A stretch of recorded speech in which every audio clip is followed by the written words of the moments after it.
If the first potato is any indicator, we've got some promise in here. I've got 4 heavy hitter potato varieties growing in these food safe plastic bins. And even though these potatoes haven't fully died back, they've been in there long enough to we're ready to harvest them. Now, I said I have 4 varieties that I love. I've got rose gold potatoes. Now, all these varieties are from Wood Prairie Family Farm. I should keep that in mind as I go through this. But I've got rose gold there in the first one. I've got prairie blush potatoes. I've got Baltic Rose potatoes and Caribou russet potatoes. This is the first time I'm growing the russet potatoes in this container, and I really am hoping for some great success. I've struggled with russets in the past, but in general, these are 4 varieties that should be really good producers. Now, I think gardening in containers is an important part of any small growing space. So as we get started here, I'm going to go ahead and point out a couple of things about the containers. First of all, these containers came to us free of charge. A business office was getting rid of these. You can see there's some cracks in them, and they're kind of breaking down a little bit over time, but they're really sturdy, and you can see the basic size of these is a really nice size to grow in. And one of the things I love about containers, I've got my keyhole raised bed here, which is not movable. I've got my Sharpo Unas and my Sharpo Miras in there. I got this that's not movable, and I had some space between the edge of that keyhole bed and our walkway. And so, containers, you can find just about any size that you need. And so these containers fit perfectly in there. It's one of the huge benefits, in my opinion, of growing in containers. It's just finding a location to place them. I'll also point out that the mix in here for all 4 of these containers has a pretty heavy mix of rabbit waste in them. So that's probably important to note as well. We'll see how that rabbit waste impacted our productivity. So here we go with our rose gold potatoes, a beautiful rosy skin, a creamy flesh inside. Here we go. I pulled all those off. Of course, I pulled all those off, but nice size to them. And we've been growing the rose gold the last couple of years. The rose gold as a replacement. In some cases, they've said for Yukon gold. They've been really nice producers. Look at that. Oh, there's a little bit of a split there. One of the reasons why I didn't want to leave these in the ground too long. I don't want any kind of splitting. As we move into a cooler part of the season, I don't want to leave these in the ground too long. Ooh, because they've definitely grown big enough. Now, I said these are pretty good producers. What I did for these different varieties, I'll just pull the plant out of here. I put a grand total 1, 2, 3, 4, 5 plants in here. So I planted 5 potatoes in each one of these, very similar in size to our plastic bins, our blue plastic bins that we cut in half, our 50-gallon drums. There we go. But you can see pretty nice sized potatoes coming out of here. And that's what I'm talking about. We want varieties that are going to be heavy yielders, varieties that are going to be tasty. I talk about that a lot in the videos that I make. Taste and yield. Texture is a distant third for me because I can always find a way to use the potatoes. Ooh, look at these all the way down in here. Probably most of them, as I'm digging my hands through this mix, probably most of them at about 5 inches or so in depth. And I probably got about, as this has settled over time, I initially had about 8 or 10 inches of depth of mix or soil depth in here. Here we go. Let's pull it right out of there. Again, I don't mind if I disconnect with all the potatoes in here. I don't mind that at all because this mix down in here is super easy to work around and find the rest of the potatoes. But we do want to make sure we get every single one of our potatoes off of here. We're 2 plants in, and I'm pulling really nice supply, and I'm hoping that we see this consistently through all of the 4 varieties that I'm talking about or showing you today. That's super important to me. We've already seen some pretty great yields, And I'm going to tell you that I think this is going to be a year where potatoes are just performing really well. A good year for potatoes in our area. I know from some of the comments that I've been seeing in other people's videos, let me move my sweet potato here. I know from some of the comments I've been seeing that that isn't true for everybody, that not everybody's had a great potato year. But I can tell you, here in Zone 5, Wisconsin anyway, the weather did what it was supposed to do to produce what we're looking for these beautiful potatoes. Okay, I see a big one right over there. The problem is, oh, there you go. The problem is that that particular potato, excuse me, is attached to the next plant over. So we'll save it for just a little bit. Oh boy, beautiful size. So the last couple days I've been making fried potatoes, as one is wont to do when you have a lot of potatoes to eat. And I've really confirmed something I knew to be true, which is that let me make sure I didn't miss any right here, which is that the potatoes, the Baltic Rose potatoes we've been harvesting, make some of the best fried potatoes that I think we've eaten. My kids confirmed that last night. Look at that. Woo! Look at those potatoes coming off of here. Oh, what treasure we find. Beautiful. That plant was loaded down. Oh, there's more. There's more. And they're all big. They're all really nice size. So I said we've got some potatoes here that are heavy hitters. We put in really high quality seed potato from Wood Prairie Family Farm, and we are seeing the results. Can't miss these two. Can't miss those one bit. So a couple years ago, we planted sweet potatoes down in here in these bins, and the voles came and attacked them pretty good. I can tell you, I mean, so far we're only this first bin in, but the voles have left them completely alone. We'd like to keep it that way. Oh, look at that. Absolutely. Hey, this fifth plant is the only one that had fully died back. That's interesting. See, oh, okay, that's a little farther down. So I'm gonna make sure I get the bottom layer. Yep, bottom part of all the potatoes here, just to make sure I don't miss any. We can get all these out of here, and I'm gonna show you what we just harvested out of one little bin. Oh, one little bin here. Yeah, I got to go a little deeper so I don't miss anything. All right, when I come back, I'm gonna have all the potatoes, I hope, dug out. That bin was loaded down, hiding just below the surface, a ton of deliciousness. And we're gonna move on to our prairie blush. Well, who just got stung? I did. And it wasn't a bee that got me. It was not a bee, it was stinging nettle. All right, here we go. Prairie blush. Now, prairie blush, we've grown as a fall potato. We've grown it a couple of different ways. But one thing I can tell you is we're going to keep growing prairie blush. You're going to see what I'm talking about. Now, this plant died back already. And I can tell you also, I actually planted this container about a week before I planted everything else. It's been in here a little bit longer. I was just waiting for the other ones to be all set before I harvested it. All right, you can sort of see where the prairie blush name comes in. I'm gonna try to fix the shadows here a little bit. It's kind of tough how I'm sitting here.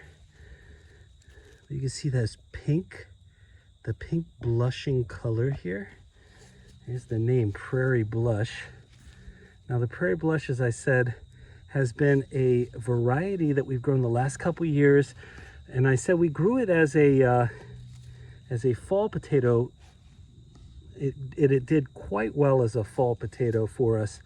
It produced well. Now, one of the things you're probably noticing right away, and I'm noticing it right away, is that the potatoes off that first plant, which again, that plant had died back pretty early, the same as this one had died back pretty early. They're fairly small, good number, but fairly small. So I'm wondering, I've got some plants here that have also died back. You can see them. I'm wondering if this particular time, these potatoes may not have done as well as they have in the past. Well, we'll see. We'll see, because that's a better size right there off of that plant, right? We're gonna just keep digging. I have a feeling, I got a feeling we've still got some good size coming our way inside here. Yeah, oh yes, I can feel, look at all the worms coming to the surface. Man, there's worms everywhere. I love that about these potatoes, these potato harvests.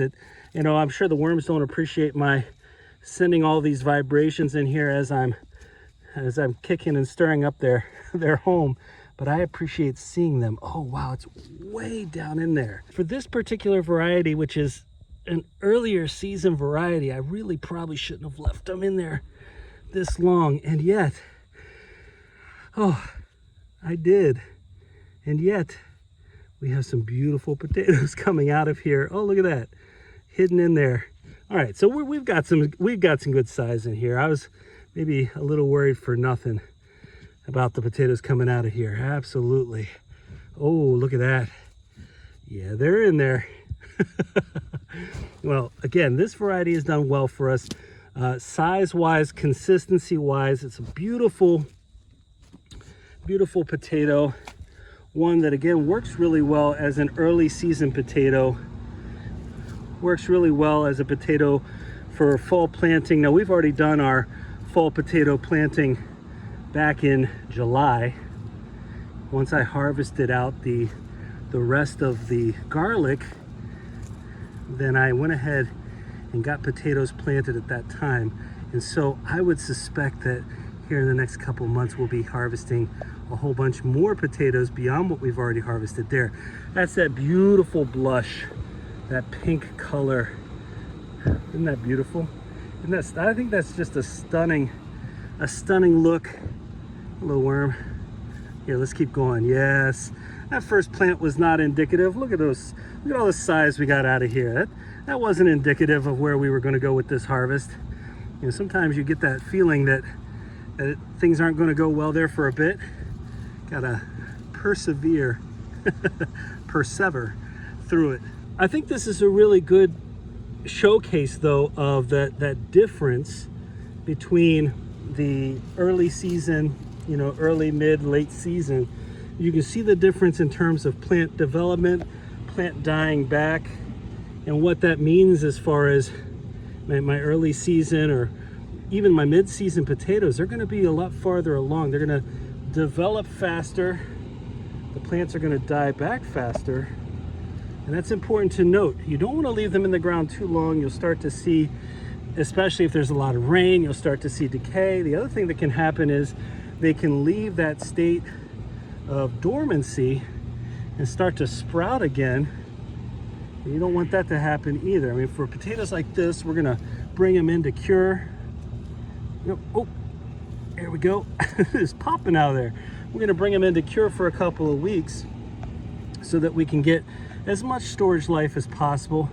And each variety has its own amount of storage life, storage capacity. We want to make sure that some of these are going to be eaten pretty quickly. Now, I have made the mistake with potatoes before where I don't eat them, I guess I could say, in the order in which they should be eaten. And the end result is that some of them start to sprout, some of them start to go bad before I can get a hold of them, before I can eat them. And I don't like wasting them. I mean, there's a certain amount that you need if you're saving for seed potato. There's a certain amount that you need. I mean, I get a lot of my seed potato, most of my seed potato nowadays from Wood Prairie Family Farm, but there's a certain amount you want to save probably, but you don't want a whole bunch to just sit in there and then you have to eventually discard them. That is not ideal. I have to admit something here. Curiosity's got the better of me, and so I've skipped down to our Caribou russet. I want to see how our russets did this season.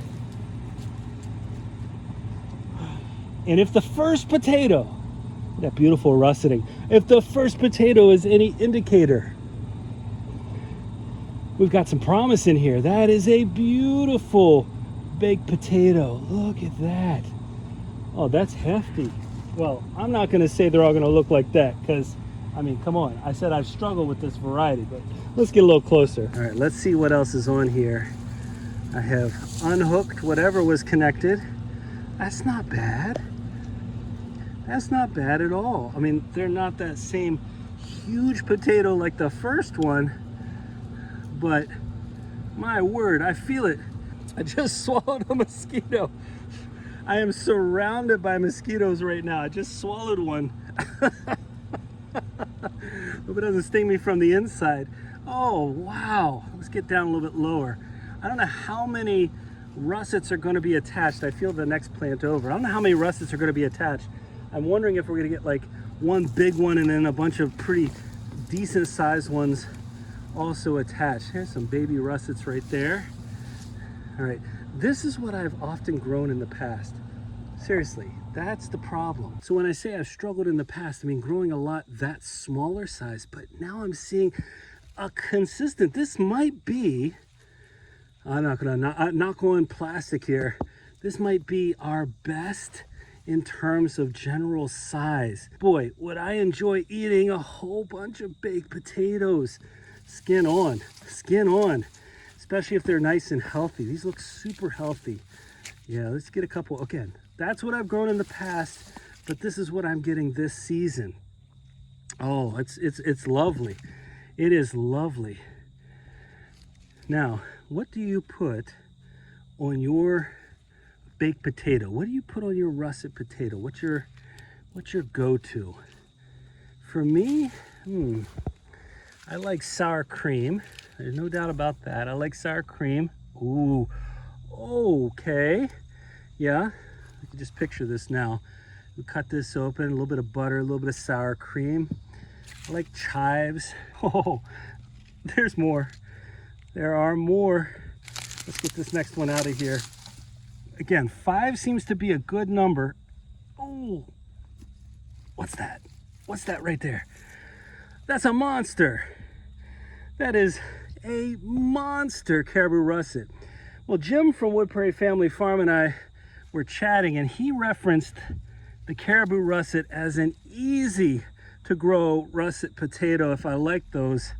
Thank you, sir. I appreciate you. I appreciate your advice. Oh man, I am not regretting coming over here, jumping the line and coming over here. Look at this, look at the size of these potatoes. Wait till you see the rest of them. I just put them all in here in a little bit. We've got to get this last one out of here. All right, to go back to what I was saying, I think 5 is a pretty good number in terms of the number of plants or potato plants in these containers, because I think we've seen the productivity is not decreased with that number. We're getting great productivity out of here. That is so awesome to see. Well, I can tell you for sure that's the biggest russet I've ever grown, and maybe that's not impressive to some, but to me, that just makes me happy. 3 containers down, 1 to go. I should mention, as always, there is a 5% off coupon if you want to get some really high quality organic seed potato from Wood Prairie Family Farm. We've got a link in the description, and you use code Guten at checkout, get 5% off your order. All right, let's get to our last bin. And this harvest has been fabulous. Absolutely fabulous. Let's pull this up and see what we got attached to the end. We've got our Baltic Rose potatoes everywhere. Baltic Rose for the win. You know we love our Baltic Rose. And here's the thing, I just did a massive Baltic Rose harvest. I just talked about how Baltic Rose is one of my favorite ways to prepare fried potatoes. But what I want you to understand about Baltic Rose more than anything else is this has been the most consistent, largest yielding potato that we've grown in the last couple of years. And I mean, it is phenomenal, a phenomenal eater. My daughter actually just asked me what I did differently with the fried potatoes this last time because we used the Baltic Rose. And I told her it's all about variety. I steamed some of them up as well the night before, and the ones I steamed up were also very delicious. But I can tell you, as a fried potato goes, this is the one. This is where it's at. And again, yield in small spaces, this is the one. That unbelievably bright yellow flesh inside is one of the most astonishing things as well. I mean, it is so, it's almost shocking, almost shocking. And I'm just pulling this up because I'm going to get to the rest of the potatoes off of here. I just got to get these plants out of the way. You can see these plants had died back for the most part. This one not so much, but the ones in the back had kind of covered up by the sharp O'Mearas. I wonder if that did anything to their productivity. Let's dig down in here. Here we go. Let's pop them up. I like doing that. Like popping them up through the surface right there. I don't know. The treasures we find. There we go. Look at that. 1, 2, 3. 1 potato, 2 potato, 3 potato, 4. Look at that. Look at them all down in here. Oh, there's so many. Over and over again, I talk about this variety. Over and over again, I explain how much I like it. I hope I can convince you to give the Baltic Rose a try. I 100% believe you should, especially if you're a small space potato gardener. Here we go. And I keep blowing these mosquitoes, trying to keep them off my arm. I got a stationary arm where I'm holding the camera, arm that's moving, and they're going after my stationary arm like crazy. Look at that. This particular variety is deeper than the other variety, I think.